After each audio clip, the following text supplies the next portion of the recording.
ગઈકાલે અમદાવાદની ઘણી બધી શાળાઓને બોમ્બથી ઉડાવી દેવાની ધમકી ભર્યો મેલ મળ્યો હતો। ત્યારે ગુજરાતમાં સતત બીજા દિવસે આવો ઈમેલ મળ્યો છે વડોદરા કલેક્ટર કચેરીને। ખાસ કરીને એવું કહેવામાં આવ્યું છે કે 1 વાગ્યા સુધીમાં વડોદરા કલેક્ટર કચેરીને બોમ્બથી ઉડાવી દેવામાં આવશે।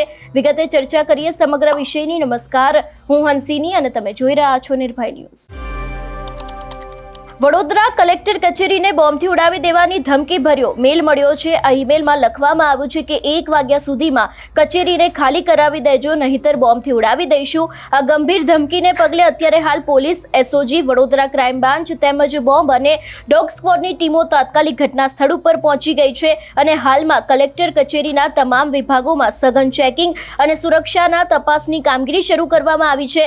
વડોદરા કલેક્ટર કચેરીમાં અરજદારોને પ્રવેશ પર રોક લગાવી દેવામાં આવી છે અને સમગ્ર કલેક્ટર કચેરીમાં હાલ ચેકિંગ કરવામાં આવી રહ્યું છે। ખાસ કરીને આપણે ગઈકાલે જોયું હતું કે અમદાવાદ, ગાંધીનગર, કલોલ સહિતની સ્કૂલોને મળેલા મેલમાં 11 વાગ્યાની આસપાસ અને ક્યાંક 1 વાગ્યાની આસપાસ તેને બોમ્બથી ઉડાવી દેવાની ધમકી આપવામાં આવી હતી। જ્યારે હવે આજે સતત બીજા દિવસે વડોદરા કલેક્ટર કચેરીને પણ 1 વાગ્યાની આસપાસ બોમ્બથી ઉડાવી દેવાની ધમકી ભર્યો મેલ પડ્યો છે।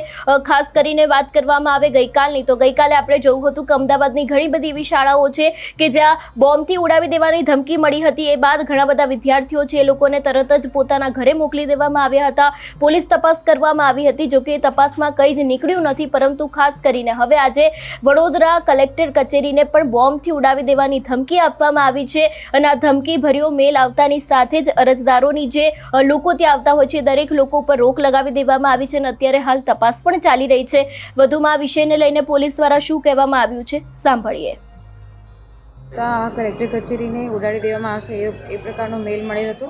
એ મેલની પુષ્ટિ થતાં જ તરત જ અમારી અલગ અલગ ટીમો, એસઓજીની ટીમ, ક્રાઇમ બ્રાન્ચની ટીમ, બીડીડીએસની ટીમ અને લોકલ પોલીસની ટીમ સાથે મળી અને સમગ્ર કલેક્ટર કચેરીને ખાલી કરવામાં આવેલી। ત્યારબાદ આ કલેક્ટર કચેરીની અંદરના બધા જ આઉટડોર અને ઇન્ડોર પ્રિમાઇસીસને ચેક કરેલ છે અને ચેક કરતાં અત્યારે હાલ કોઈ શંકાસ્પદ વસ્તુ ધ્યાને આવેલ નથી, પણ છતાં પણ આ ચેકિંગની કાર્યવાહી ચાલુ છે।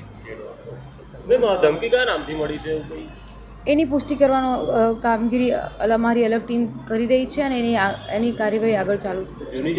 જૂની જે મેલની જે પદ્ધતિ હતી એમો મદ્રાસીમાં અત્યારે હાલ આપણે કહી ના શકીએ કે જૂની પદ્ધતિ છે કે નવી પદ્ધતિ। દરેક મેલને ખૂબ સિરિયસલી લેવામાં આવે છે અને એના રિપોર્કેશનમાં એક્શન તરત પોલીસ લઈ રહી છે। અમદાવાદમાં જે મેલ મળ્યા છે એનું કનેક્શન હોઈ શકે એ વ્યક્તિઓ, એ તપાસનો વિષય છે। એ લોકો સાથે કન્સર્ન કરીને વડોદરામાં જે મેલ મોકલનાર એજન્સી છે, અમદાવાદની સ્કૂલો માટે મેલ મોકલનાર એજન્સી છે એ છે કે નહીં એની તપાસની આગળ। કેટલા વાગે મળ્યો મેલ, શું લખ્યું છે? સવારના વહેલા મળેલો ઈમેલ છે જેની અંદર અહીંયા કલેક્ટર કચેરીને ઉડાવી દેવામાં આવશે એ પ્રકારનો મેલ હતો। એની પુષ્ટિ કરીને અમે લોકો ચેક કરી રહ્યા છીએ। Thank you.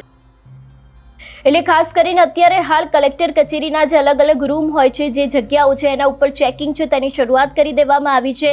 અત્યારે હાલ ખાસ કરીને પોલીસ છે, એ બાદ એસઓજી છે, દરેક લોકો ત્યાં પહોંચી ગયા છે અને એ લોકો દ્વારા તપાસ છે તેની શરૂઆત કરવામાં આવી છે અને લગભગ આ વડોદરા કલેક્ટર કચેરીને ઉડાવી દેવાનો મેલ આવતાની સાથે જ ત્યાં પોલીસ પહોંચી ગઈ હતી અને અત્યારે હાલ તપાસ પણ શરૂ કરી દેવામાં આવી છે। જો કે હવે જોવાનું રહેશે કે તપાસની અંદર કંઈ નીકળે છે કે કેમ।